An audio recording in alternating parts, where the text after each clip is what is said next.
Hello viewers, welcome back to my YouTube channel. In this video, we are going to study magnetic effects of electric current, which is chapter 12 in new NCERT class 10 textbooks. In this video, we are going to study current has a magnetic effect, magnetic field in straight conductor and in a circular loop, solenoid, force on a current carrying conductor placed in a magnetic field, domestic circuit and electric fuse. इस chapter से ही related इसके previous chapter electricity में हमने देखा था कि current flows from positive to negative. Current, potential difference and resistance are related to each other through Ohm's law. Factors on which resistance depend. Calculation of equivalent resistance in series and parallel. Electric power, electrical energy. अगर आपको उस chapter का कोई भी topic समझ नहीं आया है तो इसी वीडियो के डिस्क्रिप्शन में मैं आपको उस वीडियो का लिंक भी शेयर कर रही हूँ. इस वीडियो में हम पढ़ेंगे current has a magnetic effect. Hans Christian Oersted की ये एक्सीडेंटल डिस्कवरी थी जिसमें उन्होंने जब इलेक्ट्रिक करंट को एक मेटेलिक वायर से पास किया तो वहां पे रखी मैग्नेटिक कंपास में एक डिफ्लेक्शन हुआ. डिफ्लेक्शन का मतलब होता है कि वो नॉर्मल रेस्टिंग पोजीशन से उसमें कुछ मूवमेंट हुआ और मूवमेंट के बाद वो रेस्ट पे आ गई, सपोज इस पोजीशन पर. इससे ये साबित हुआ कि electricity and magnetism are related. इसी कंसेप्ट को आगे चलकर radio, television and fibre optics की टेक्नोलॉजी में यूज किया गया. और हैंस क्रिश्चियन ऑर्स्टेड को ऑनर करने के लिए मैग्नेटिक फील्ड स्ट्रेंथ की यूनिट्स भी ऑर्स्टेड नाम से रखी गई.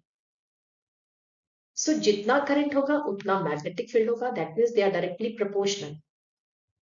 मैग्नेटिक फील्ड को हम कैपिटल V और करंट को I से डिनोट करते हैं. जब करंट की डायरेक्शन किसी सर्किट में रिवर्स की जाती है तो ये देखा गया कि deflection of needle also becomes opposite. तो पहले अगर ये वेस्ट पोजीशन में थी, अब डायरेक्शन ऑफ करंट चेंज करने पर ये ईस्ट पोजीशन पर डिफ्लेक्शन के बाद रेस्ट करती है. इसका मतलब करंट और मैग्नेटिक फील्ड की डायरेक्शन में कुछ रिलेशन है. तो करंट का एक मैग्नेटिक इफेक्ट है और उस मैग्नेटिक इफेक्ट को एक एरिया में फील किया जा सकता है. उसी एरिया को हम बोलते हैं मैग्नेटिक फील्ड. तो it is the reason around the magnet where the magnetic effect और the force of the magnet can be felt. इस मैग्नेटिक फील्ड को दिखाने के लिए हम उसके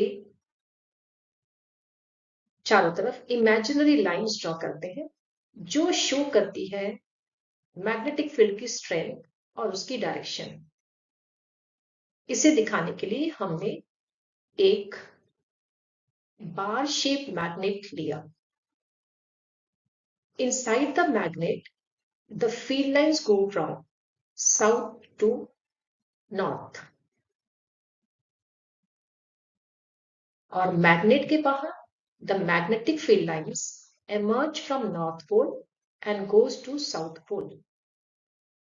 आप देख सकते हैं यहाँ पे ये नॉर्थ से साउथ की तरफ आ रही है और नीचे भी नॉर्थ से साउथ की तरफ आ रही है.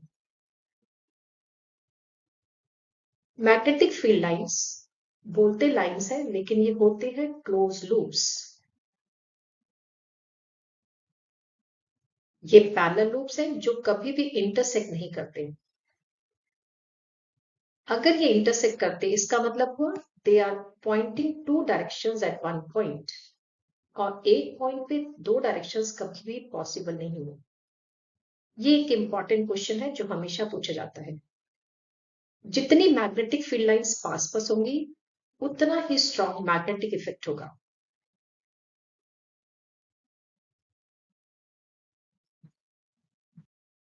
अब देखते हैं magnetic field lines around a straight conductor. Conductor is a wire which carries a current. जब हम एक स्ट्रेट कंडक्टर में करंट पास करते हैं तो it produces magnetic field lines in the form of concentric circles. Concentric circles होते हैं वो सर्कल्स जिनका सेंटर सेम होता है. मैग्नेटिक फील्ड लाइंस की डायरेक्शन दिखाने के लिए हम फॉलो करते हैं Maxwell's right hand thumb rule. It states that if the thumb of the right hand points towards the direction of current, then rotation of rest of the fingers points towards the direction of magnetic lines of force. अगर हमारा thumb north की तरफ point कर रहा है तो rotation of fingers anti clockwise है, जैसे हमारी घड़ी की सुइयां घूमती हैं उसके ऑपोजिट डायरेक्शन. इसको याद करने के लिए हम एक रूल बना लेते हैं, N for north and N for anti, N anti का एन.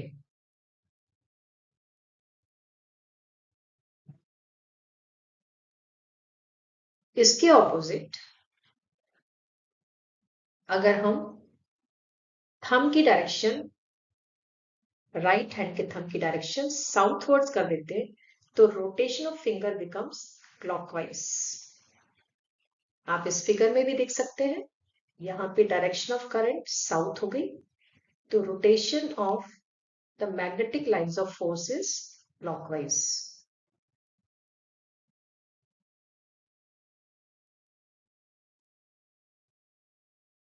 समझते हैं magnetic field lines in a circular loop. एक सर्कुलर लूप ऑफ वायर जो कि करंट कैरी कर रहा है, उस लूप के हर पॉइंट पर magnetic field is in the form of concentric circles. इसे समझने के लिए हमने ये एक ग्रे कलर की इंसुलेटेड वायर ली जिसमें रेड कलर से करंट शो किया गया. राइट साइड पे करंट ऊपर की तरफ जा रहा है नॉर्थ डायरेक्शन में, तो मैग्नेटिक फील्ड लाइंस है एंटी क्लॉकवाइज. लेफ्ट साइड में करंट नीचे की तरफ आ रहा है तो मैग्नेटिक फील्ड लाइंस है क्लॉकवाइज. जैसे जैसे हम लूप से दूर जाते हैं तो मैग्नेटिक फील्ड लाइंस या कंसेंट्रिक सर्कल्स बड़े होते जाते हैं ऐसे, क्योंकि करंट कैरिंग लूप से जितना दूर होगा मैग्नेटिक इफेक्ट उतना ही कम होगा, तो कंसेंट्रिक सर्कल्स बड़े होते जाते हैं जैसे जैसे हम वायर से दूर जाएं. अगर हम इन कंसेंट्रिक सर्कल की आर्क देखते हैं एट द सेंटर तो वो हमें स्ट्रेट लाइन जैसे अपीयर होती है. वो स्ट्रेट लाइन है नहीं, वो हमें स्ट्रेट लाइन अपीयर हो रही है क्योंकि अगर हम एक पार्ट ऑफ द सर्कल देखते हैं यहाँ पे तो वो हमें स्ट्रेट लाइन दिखती है. इसे समझने के लिए हमने एक और फिगर ड्रॉ किया जिसमें लूप में करंट यहाँ पे नॉर्थ डायरेक्शन में जा रहा है तो मैग्नेटिक फील्ड लाइंस हुई एंटी क्लॉकवाइज. दूसरी तरफ लूप के करंट साउथवर्ड डायरेक्शन में आ रहा है तो मैग्नेटिक फील्ड लाइंस हुई क्लॉकवाइज. लूप के सेंटर में अगर हम देखें तो सभी magnetic lines of force south से नॉर्थ की तरफ जा रही है, तो सारी मैग्नेटिक फील्ड लाइंस का इफेक्ट सेंटर में इकट्ठा हो जाता है और इसीलिए magnetic field lines at the centre have the strongest field. Current की डायरेक्शन सेम है और दोनों तरफ का इफेक्ट एड अप हो गया.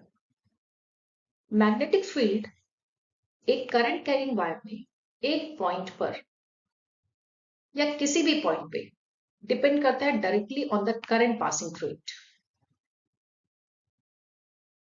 अगर हम एक कॉइल लेते हैं और सेम डायरेक्शन में नंबर ऑफ टर्न्स इंक्रीज कर देते हैं तो करंट n टाइम्स हो जाएगा.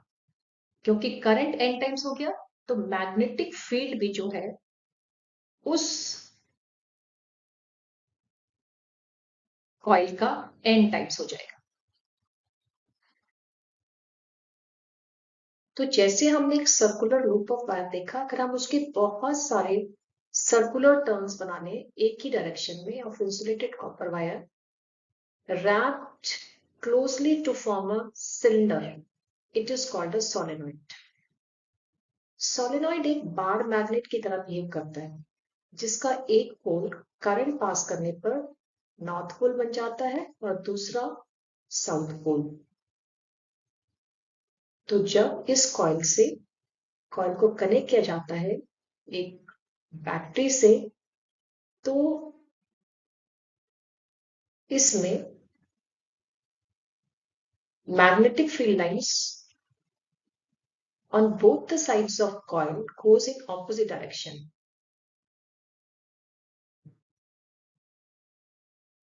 And they form a loop. आप यहाँ पे देख सकते हैं ये ऑपोजिट डायरेक्शन से और इसकी। Inside the magnet, they are again from south to north. Magnetic field is uniform and same at all points inside the solenoid. क्योंकि मैग्नेटिक फील्ड लाइंस अंदर कैसी है? पैरेलल है। इस कॉइल के अंदर अगर एक सॉफ्ट आयरन को रखा जाए तो उसको मैग्नेटाइज किया जाता है, वो मैग्नेट बन जाएगा। ऐसे मैग्नेट्स को हम इलेक्ट्रोमैग्नेट्स बोलते हैं।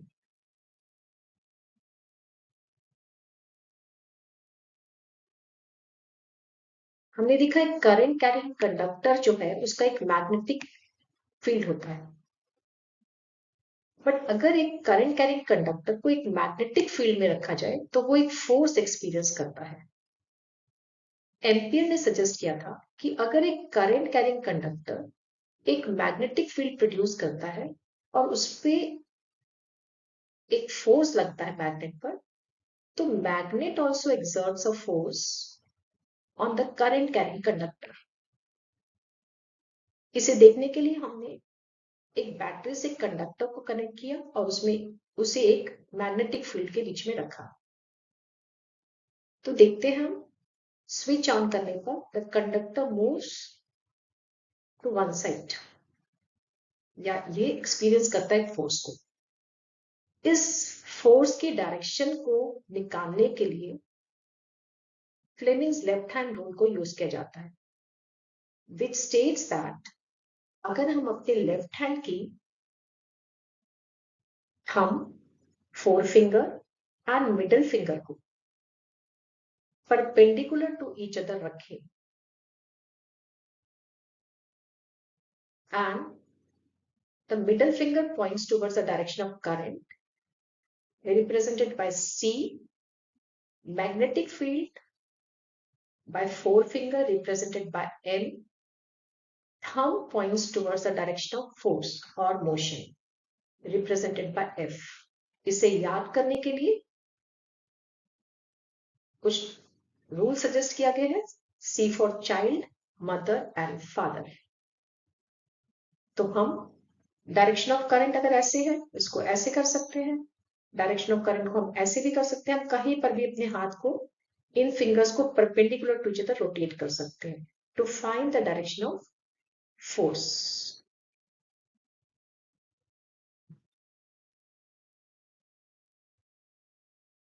फ्लेमिंग्स लेफ्ट हैंड रूल से हम देखते हैं डिस्प्लेसमेंट ऑफ कंडक्टर या force on the conductor is the maximum when direction of current is perpendicular to direction of magnetic field. जब हमारी फोर फिंगर और मिडल फिंगर आपस में परपेंडिकुलर होती है तो कंडक्टर के ऊपर मैक्सिमम फोर्स लगता है।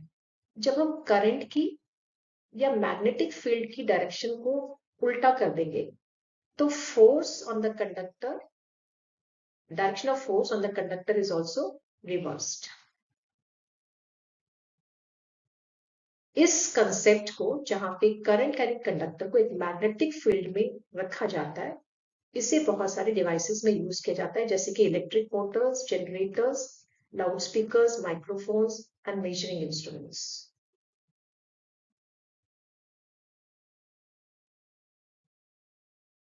हमारे डोमेस्टिक इलेक्ट्रिक सर्किट्स में the power is supplied through electric poles by conducting wires.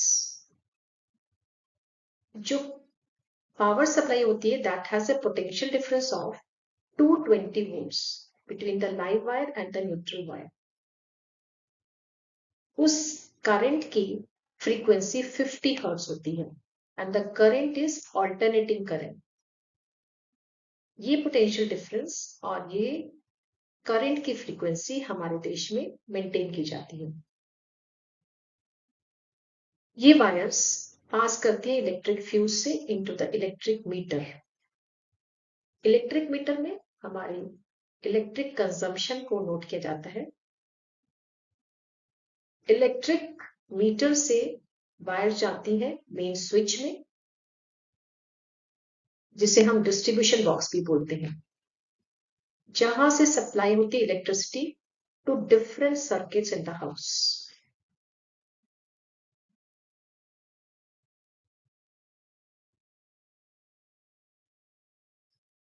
तो ये मेन फ्यूज जो पोल्स पे होता है, उसके बाद इलेक्ट्रिक मीटर, डिस्ट्रीब्यूशन बॉक्स जो हमारा मेन बॉक्स होता है हमारे घर का, और ये हमारे डिफरेंट अप्लायंसेस जो कि पैरेलल में कनेक्ट होते हैं विद द सर्किट।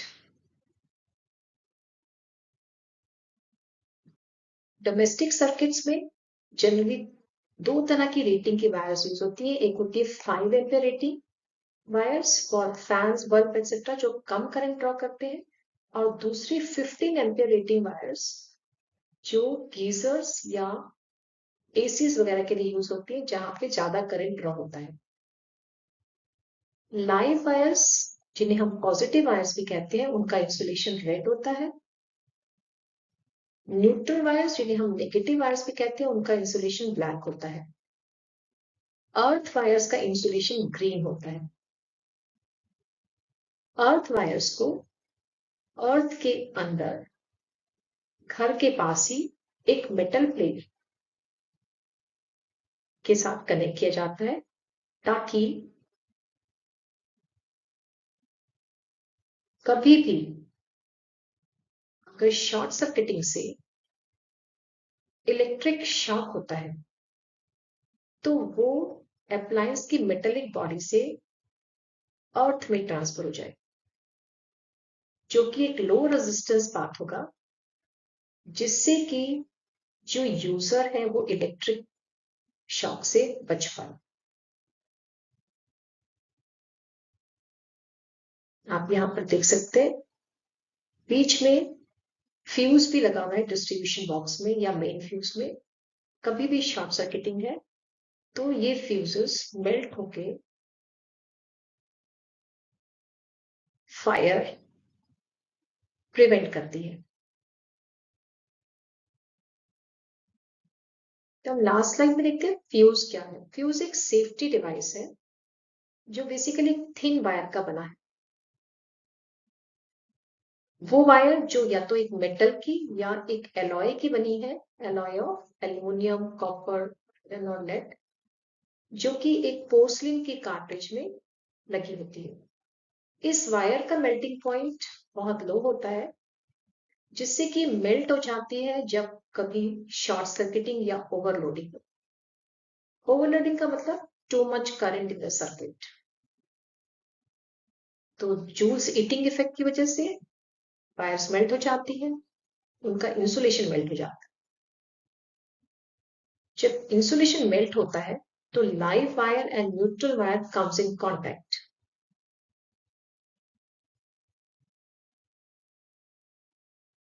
अगर ये कांटेक्ट में आ रही है तो ये लाइव वायर और न्यूट्रल वायर का पाथ तो ये था, ये लंबा पाथ, लेकिन ये इनका इंसुलेशन ब्रेक होने से ये पाथ जो है छोटा हो गया। पाथ छोटे होने से रेजिस्टेंस कम हो गई और करंट इंक्रीज हो गया। अगर सर्किट में ज्यादा वोल्टेज आ रही है, सप्लाई वोल्टेज ज्यादा होने की वजह से, तो उसकी वजह से भी करंट एब्रप्टली इंक्रीज जाता है सर्किट। या हमने एक ही सॉकेट में बहुत सारे डिवाइसेस लगा दी, या हमारी वायर जो है वो फॉल्टी है। फॉल्टी कैसे? हमें अपने किसी अप्लायंस के लिए 15 एम्पियर रेटिंग वायर लगानी चाहिए थी और हमने लगा दी 5 एम्पियर की वायर, तो उसकी वजह से भी हीटिंग हो जाएगा। और हीटिंग होने से जो हमारा फ्यूज की जो ये थिन वायर है, ये मेल्ट होके सर्किट ब्रेक कर देगी। अगर सर्किट ब्रेक हो गया तो करंट आगे फ्लो नहीं करेगा, which will prevent fire and electric shock. आजकल फ्यूज की जगह एमसीबी या मिनिएचर सर्किट ब्रेकर्स लगाए जाते हैं। इसमें एक स्विच लगा होता है जो ऑन एंड ऑफ हो जाता है जब शॉर्ट सर्किटिंग या ओवरलोडिंग होती है।